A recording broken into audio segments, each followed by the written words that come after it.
Assalamualaikum warahmatullahi wabarakatuh. Selamat pagi anak-anak. Anak-anak yang hebat, anak-anak yang sehat, dan anak-anak yang pintar. Ayo belajar bersama para ibu guru kelas 2 SDN 1 Gunung Madu.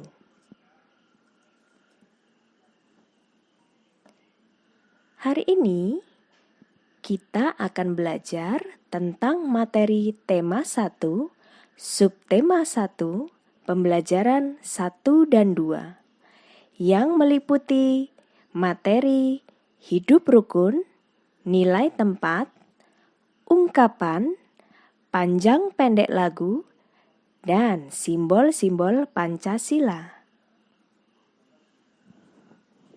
Sudah siap anak-anak? Yang pertama, tentang hidup rukun. Apa sih yang dimaksud hidup rukun? Hidup rukun artinya saling menghormati dan menyayangi antara sesama manusia. Hidup rukun dilakukan di rumah, sekolah, dan masyarakat.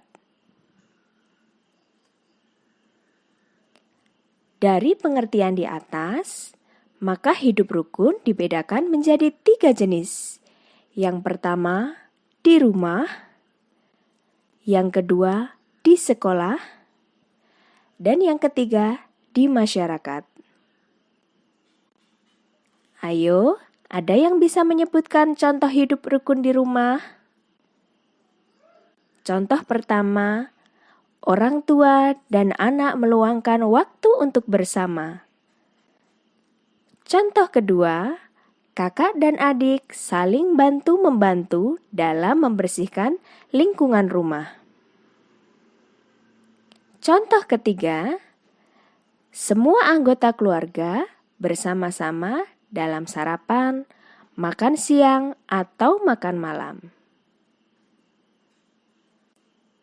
Selanjutnya, kita akan membahas tentang hidup rukun di sekolah. Ada yang bisa menyebutkan contoh hidup rukun di sekolah? Ya, yang pertama bisa dilakukan dengan cara saling berbagi makanan pada saat jam istirahat tanpa membeda-bedakan teman. Yang kedua, bersama-sama melaksanakan pembelajaran bersama teman. Yang ketiga, saling bantu-membantu dalam membersihkan ruangan kelas. Dan yang keempat, bermain bersama tanpa membeda-bedakan teman. Contoh hidup rukun di masyarakat. Masih ingat? Indonesia terdiri dari berbagai banyak jenis agama, suku dan budaya, adat dan istiadat. Semua itu adalah contoh hidup rukun di masyarakat. Contoh, umat Islam melaksanakan sholat. Umat Hindu melaksanakan pemujaan. Umat Katolik melaksanakan ibadah sabda. Umat Kristen melaksanakan kebaktian. Umat Buddha melaksanakan sembahyang. Dan umat Konghucu melaksanakan sembahyang. Meskipun berbeda agama, bukan berarti kita tidak bisa hidup bersama. Dengan adanya perbedaan, kita bisa saling bantu-membantu tanpa membeda-bedakan apa perbedaan di antara kita. Itu adalah contoh hidup rukun di masyarakat. Selain perbedaan agama dan perbedaan budaya, contoh hidup rukun di masyarakat adalah kerja bakti membersihkan lingkungan sekitar. Pernahkah anak-anak mengikuti kerja bakti? Ya, kerja bakti sangat bermanfaat untuk dilaksanakan. Apa saja manfaatnya? Yang pertama, lingkungan kita bersih. Yang kedua, mempererat tali persaudaraan antar masyarakat. Materi yang kedua adalah nilai tempat bilangan. Siapkah anak-anak mengikuti materi selanjutnya? Ada yang masih ingat tentang materi nilai tempat di kelas 1? Ya, kita ingat kembali ya anak-anak. Apa sih yang dimaksud nilai tempat? Nilai tempat adalah nilai suatu angka dalam suatu bilangan tertentu. Nilai tempat suatu angka mempunyai berbagai tingkat bergantung dari letak bilangan tersebut. Tingkatan tempat tersebut adalah satuan, puluhan, ribuan, dan seterusnya. Jika di kelas 1 kita belajar tentang nilai tempat satuan dan puluhan, maka di kelas 2 kita belajar nilai tempat ratusan. Contoh, Bu Guru memetik buah yang terdapat angka dan disebutkan nilai tempat bilangannya. Yang pertama, Bu Guru punya 4 buah. Maka 4 buah hanya menempati nilai satuan. Contoh kedua, Bu Guru memetik 29 buah. Terdapat 2 nilai tempat, 9 menempati nilai tempat satuan, 2 menempati nilai puluhan. Contoh ketiga, Bu Guru memiliki 123 buah. Ada 3 angka ya, perhatikan baik-baik. Angka 3 menempati nilai satuan. Angka 2 menempati nilai puluhan.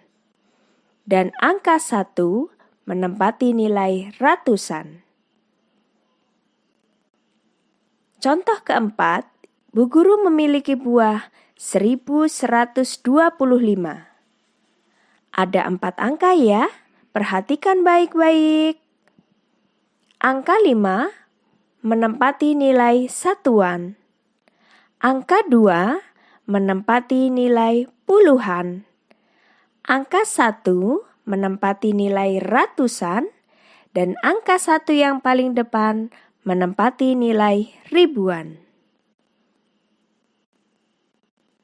Jika disimpulkan, nilai atau angka yang paling depan menempati nilai ribuan jika terdapat 4 angka, dan menempati nilai ratusan jika terdiri dari 3 angka. Nilai terakhir atau angka terakhir menempati nilai satuan. Jika terdiri dari 3 angka, nilai yang di tengah menempati nilai puluhan.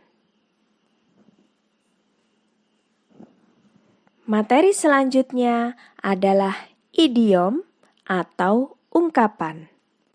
Apa sih pengertian dari ungkapan? Kita simak anak-anak. Pengertian ungkapan adalah bentuk bahasa yang merupakan gabungan kata yang menyatakan makna khusus atau makna unsur yang membentuknya sudah menyatu dan tidak dapat ditafsirkan atau menjadi kabur. Dalam bahasa Indonesia, ungkapan disebut juga idiom. Bu Guru punya contoh ungkapan. Perhatikan baik-baik. Kutu buku.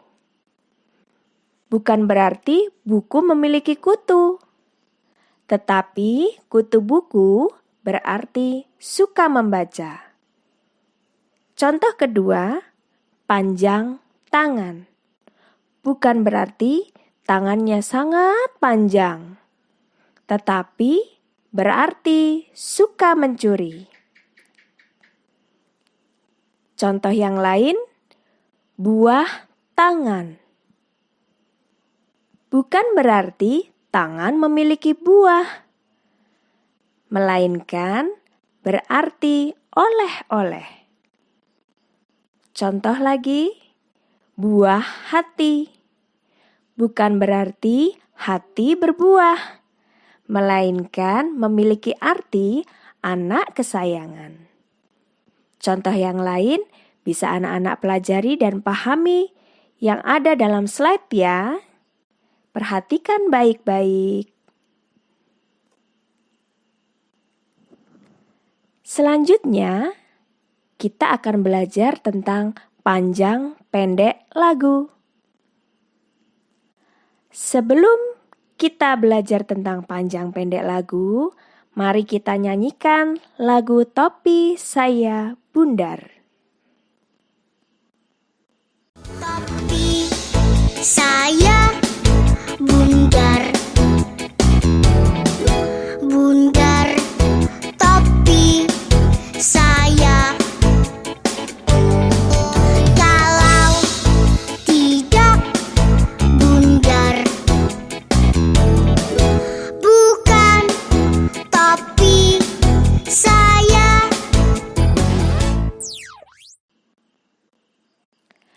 Setelah kita nyanyikan lagu Topi Saya Bundar, kita akan memahami bagaimana cara menyanyikan lagu tadi anak-anak. Ada yang hanya dinyanyikan pendek dan ada yang liriknya dinyanyikan panjang. Tanda titik tebal artinya nada dinyanyikan pendek. Sedangkan tanda strip panjang tebal artinya nada dinyanyikan panjang. Materi selanjutnya adalah dasar negara dan lambang negara.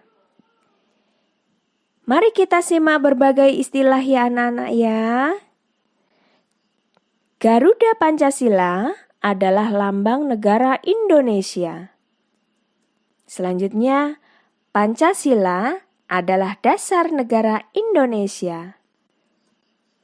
Bendera merah putih adalah bendera negara Indonesia. Bhinneka Tunggal Ika adalah semboyan negara Indonesia. Wah, kaya sekali istilah dalam negara kita. Jangan sampai lupa, jangan sampai tertukar, dan selalu diingat ya anak-anak. Masih ingat lambang negara kita? Ya, burung Garuda. Di dalam burung Garuda terdapat simbol-simbol Pancasila. Di kelas 1, anak-anak sudah hafal ya bunyi dan simbol Pancasila. Mari kita ingat kembali. Pertama, sila ketuhanan yang Maha Esa dilambangkan dengan gambar bintang. Sila kedua, yaitu kemanusiaan yang adil dan beradab, dilambangkan dengan gambar rantai emas. Sila yang ketiga, persatuan Indonesia, dilambangkan dengan gambar pohon beringin. Sila keempat, yang berbunyi kerakyatan yang dipimpin oleh hikmat kebijaksanaan dalam permusyawaratan perwakilan, dilambangkan dengan gambar kepala banteng. Dan yang terakhir, sila kelima, keadilan sosial bagi seluruh rakyat Indonesia, dilambangkan dengan gambar padi dan kapas.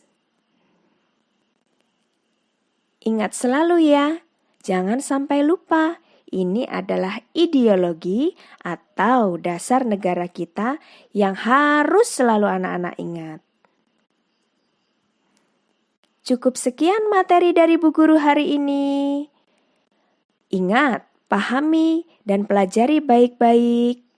Jangan sampai lupa, tetap rajin belajar, semangat belajar walaupun kita daring. Kita tetap belajar seperti biasa. Semoga anak-anak selalu sehat dan jangan lupa tetap patuhi aturan atau protokol kesehatan. Terima kasih. Wassalamualaikum warahmatullahi wabarakatuh.